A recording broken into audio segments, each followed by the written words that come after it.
you travel in a train, you come across a good number of strangers, many people whom we don't know. We have Vande Bharat, like we have bullet train. So the experience what you have in each type of trains is something which is different. So whatever might be our destination, but from the time of boarding till we reach the point of destination, we will come across a good number of experiences in the travel by train.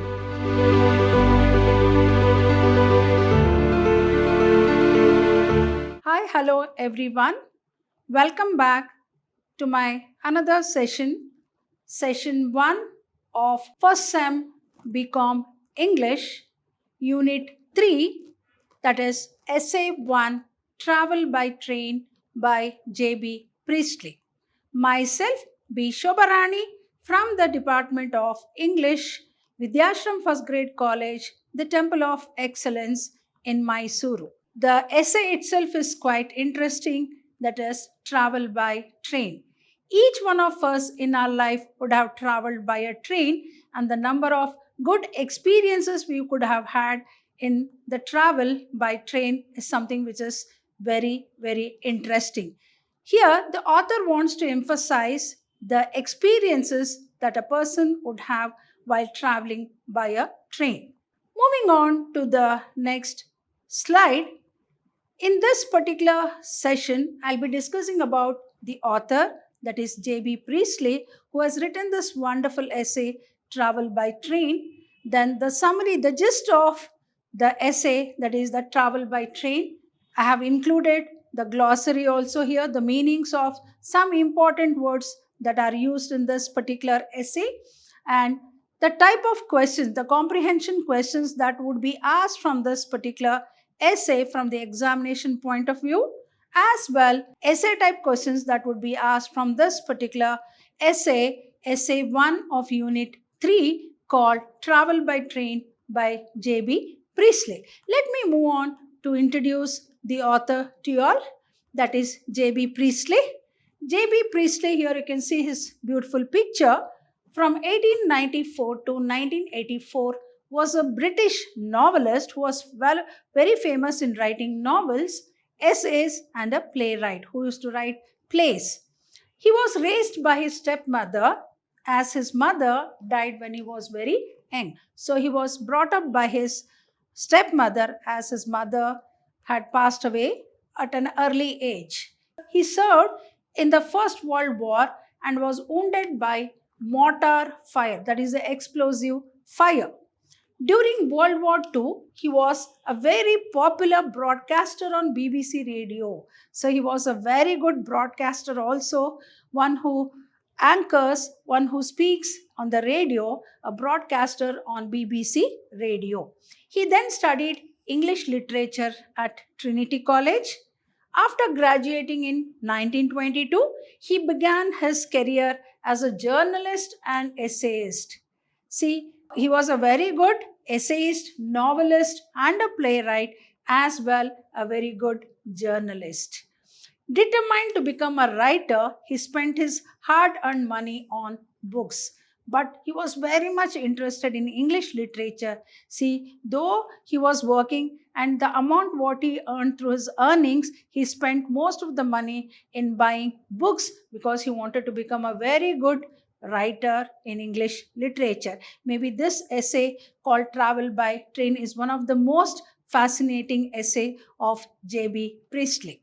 His first novel, Adam and Moonshine, was published in 1927. His plays made him much popular. So he was a very good playwright, as well as he says his plays were more popular at that time. His play, An Inspector Calls, in 1945, remains a staple, a standard in British literature curriculum.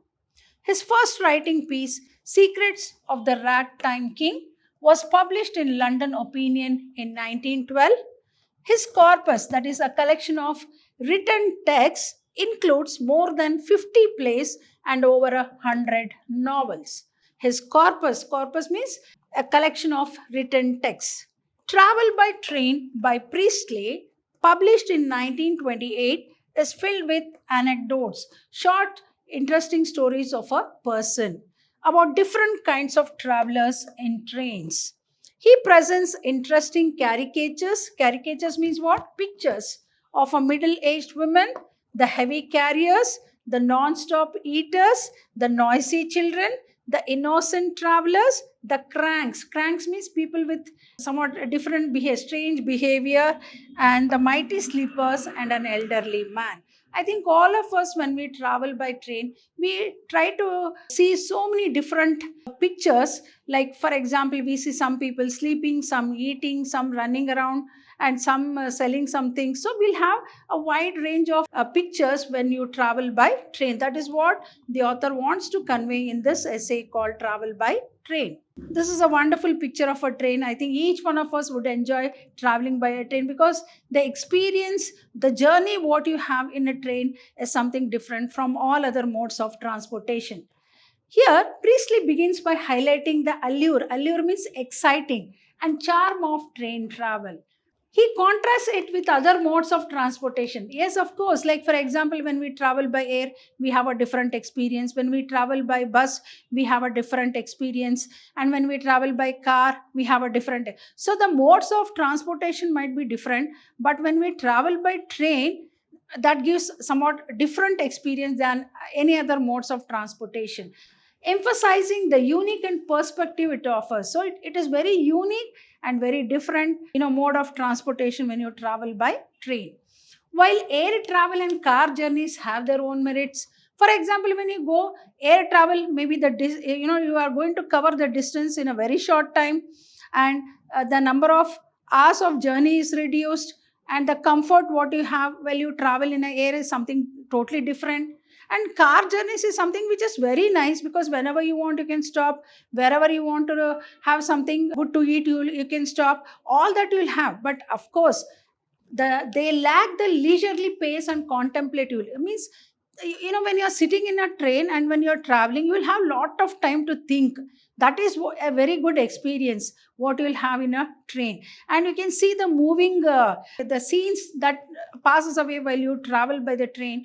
And your mind is very calm, and you try to cherish even the past memories what you would have gone through. All that is something totally different experience what you have when you travel by train. Atmosphere that trains provide. Trains allow passengers to witness the gradual unfolding of landscape. Yeah, when if the train is just passing from one place to another place, you can see the different types of landscapes that you are going to see. You can see the mountain, the cloudy mountains, you can see the fields, you can see the villages, you can see the passers by, like, when the train is passing, you can see the different vehicles that are passing by. All that you will have a different perspective of look when you travel by train. And from bustling cities, you can see the busy cities, to serene. Serene means calm countryside, offering a view of the world that is both immersive and calming. So all these are the different types of experiences you would have while you travel by train. One of the central themes in the essay is the sense of adventure and escape associated with train travel. Yes, of course, sometimes you'll have lot of adventures even in the train. Like, you come across so many people, you try to share your views with them. You will meet multifaceted people, like the people whom you don't know also you will meet. So all that experiences you will have when you travel by train. Priestley reminisces, means tries to talk about the anticipation and excitement of boarding a train. For example, I think all of us know, when you want to board a train, you have to be in time, because train won't wait for us. So, we will all be in a hurry and in anticipation to board the train and look for our seats to sit. And we want to see the place where we are going to sit. Is it very comfortable? And even we try to check out the fellow travelers who is going to travel with us in the same bogie. So all that, anticipation, or what we have, that looking for the thrill of embarking on a journey to an unknown destination. So whatever might be our destination, but from the time of boarding till we reach the point of destination, we will come across a good number of experiences in the travel by train.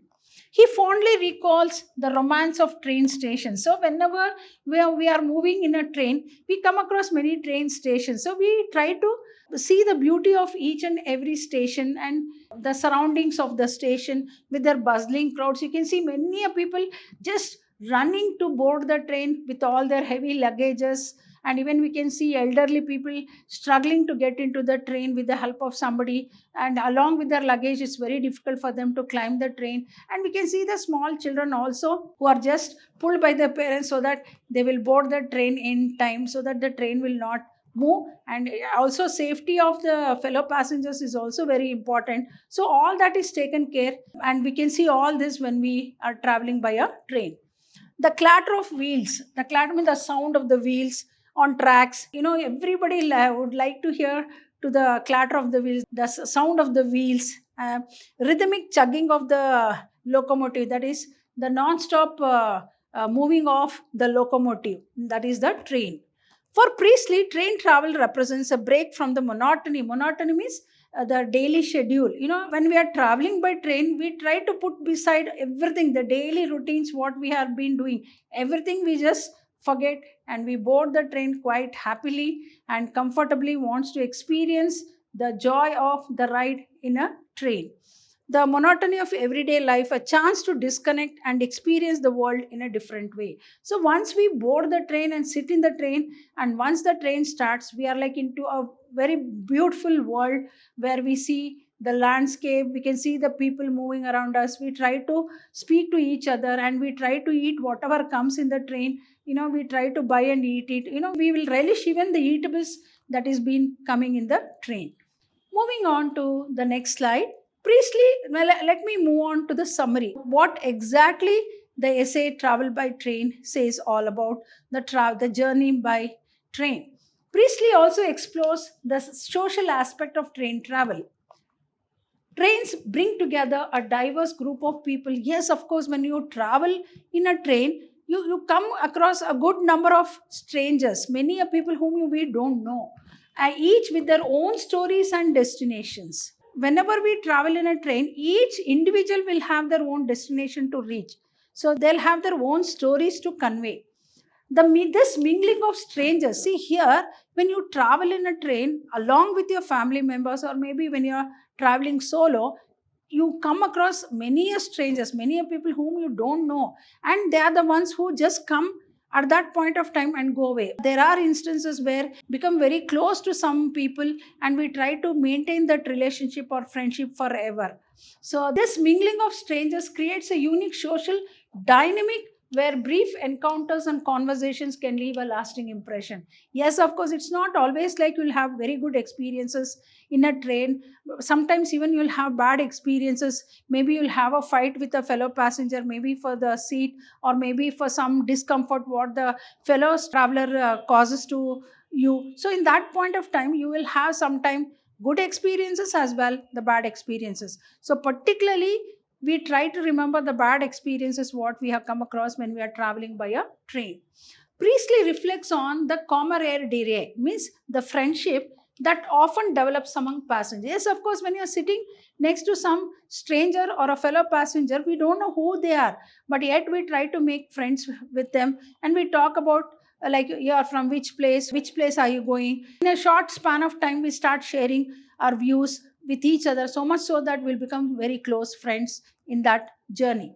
The shared experience of the journey, forging a temporary but meaningful connection. Yes, of course, it's a very temporary connection what we have with the stranger in a train, but of course that will have a meaningful connection. I told no, like for example, sometimes you come across some good friends in a trains where the friendship is maintained for a long time. So it is not like sometimes it is temporary, sometimes it may go for a long time. Humor plays a significant role in Priestley's narrative. Sometimes even he tries to explain the humorous happenings that happen in a train. He recounts anecdotes, that is the short stories of an interesting person, and observations about fellow passengers, the quirks of train conductors, some strange behavior of the train conductors, and the occasional inconveniences of train travel. Sometimes, all of a sudden there might be some stopping of the train for a longer time. So at that point of time, we feel some inconveniences. So it is like we'll have good number of experiences.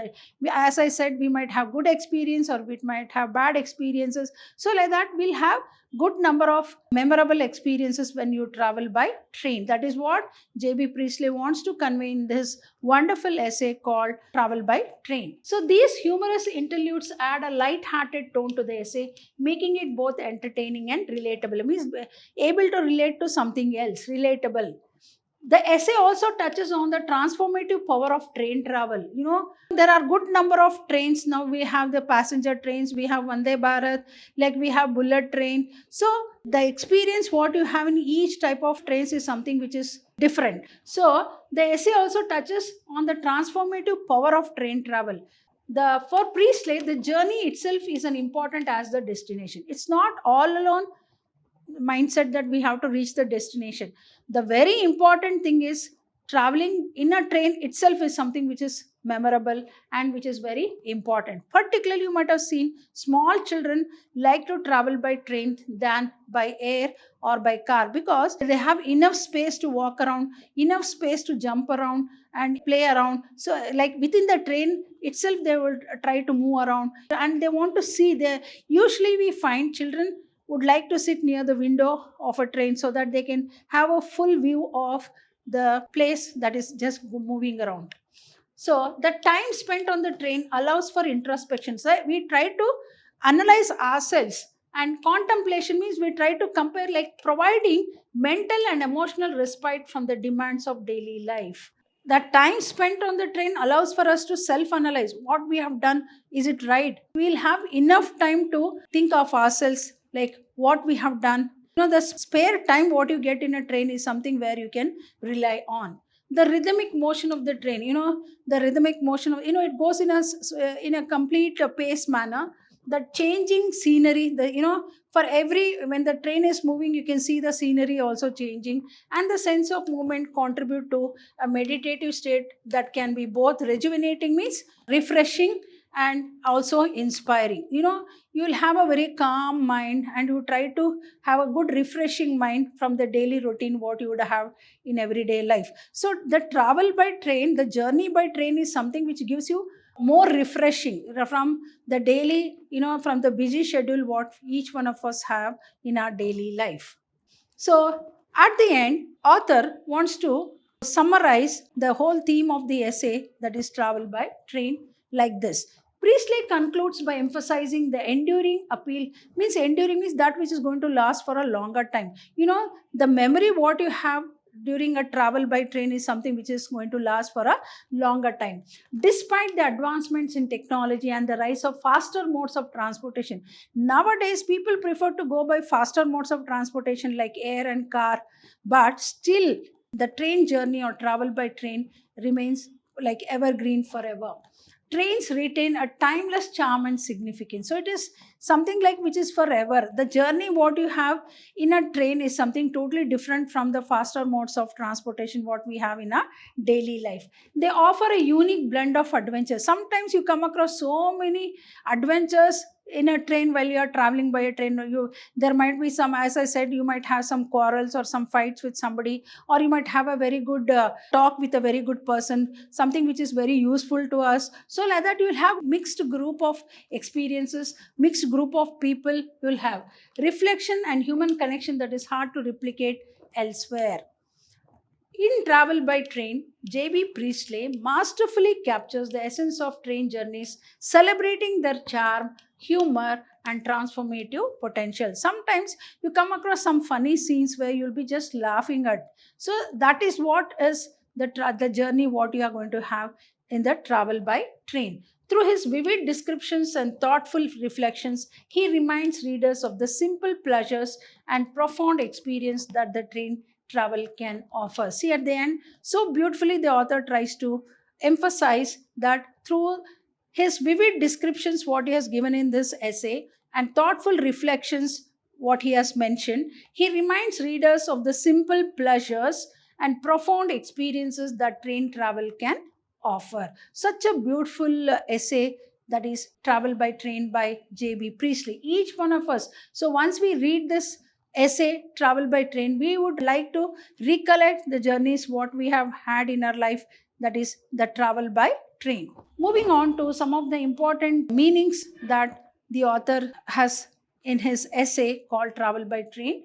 Hearth means the floor of a fireplace. corporal, a rank of a non-commissioned officer on the army. Means you come across so many people, sometimes even the army people also traveling by train. Rasping, unpleasantly harsh, rough. Sometimes you might see people who are very rough, very harsh. They don't compromise with you, they don't agree to what you say, so they are in their own world. Bustling means busy, full of activity. So when you are traveling in a train, you come across so many cities that are passing, which are bustling cities, and even you can see the serene countryside, that is the calm. And prostrate means to lay flat on the ground. Sometimes you see children just lying flat on the floor of the train and just enjoying. Porter means usually we see a porter, that is a person who carries burdens or the luggage. Then chattels means personal possession. So each one of us are when you are traveling by train, each one of us are worried about our luggage, the belongings what you carry along with you when you travel by train. So the safety of the belongings also matters a lot when you travel by train. So that is, the chattels means a personal possession, or what we call it as private property. Then fastidious means meticulous, concerned with accuracy and details. Whimper means cry and moan. Sometimes you can see small children who travel by train, sometimes maybe the travel might be discomfortable for them. At that point of time, they start crying, they start crying. Daubing means spread on a surface in a careless way. Sometimes you can see people just throwing all the things around, eating all the things and just throwing on the floor of the train. Then fathom means understand or probe. Oblivion, the state of being unaware of, unconscious of what is happening around one. Hobby horse means a preoccupation or favorite topic. So these are the important words which you come across in this essay called Travel by Train by J.B. Priestley. Let me move on to the type of comprehension questions that might be asked from this essay, that is Unit 3, Essay 1, Travel by Train by J.B. Priestley. What are the type of questions that will be asked? That is the short comprehension questions, like how does Priestley describe the middle-aged women? So in his essay, how does he describe, what are the caricatures of the middle-aged women he has described in his essay called Travel by Train? Why does the writer say children are not good to travel with? Then who are the cranks? There are people, strange people who behave so differently. They are called as cranks. So who are the cranks? Then why does the writer like innocent travelers? Who are called the seven of Ephesus? Then who, according to the writer, makes a good companions on rail journeys? Whoever, like when you're traveling in a train, only your co-passenger who tries to understand you will become a best companion for you when you are traveling by train. Who is the ancient mariner of the railway travelers? What does the poet envy among the travelers? So these are the type of comprehension questions that might be asked from this essay called Travel by Train. Moving on to the essay type of questions that will be asked from the same essay. Essay type questions. Write on Priestley's caricatures of different travelers. So the pictures, what the author wants to say about the different type of people who travel in train. How does the writer categorize travelers into different groups? So there are vendors, there are middle-aged people, there are elderly people, there are children. So like that, how does the writer categorize travelers into different groups? Explain. How does J.B. Priestley describe the unique allure? Allure means exciting and charm of train travel in Travel by Train. Next question, what role does humor play in J.B. Priestley's essay Travel by Train? How does J.B. Priestley explore the social dynamics of train travel in his essay Travel by Train? Discuss the transformative power of train travel as depicted by J.B. Priestley in Travel by Train. So these are some of the essay type of questions that might be asked from this particular essay called Travel by Train by J.B. Priestley. Hope you all have understood this essay called Travel by Train by J.B. Priestley. Each one of us would have had a very wonderful experiences when we are traveling by train, and that is what the experiences what we come across when we travel by train is what is depicted in this particular essay called Travel by Train by J.B. Priestley. Thank you.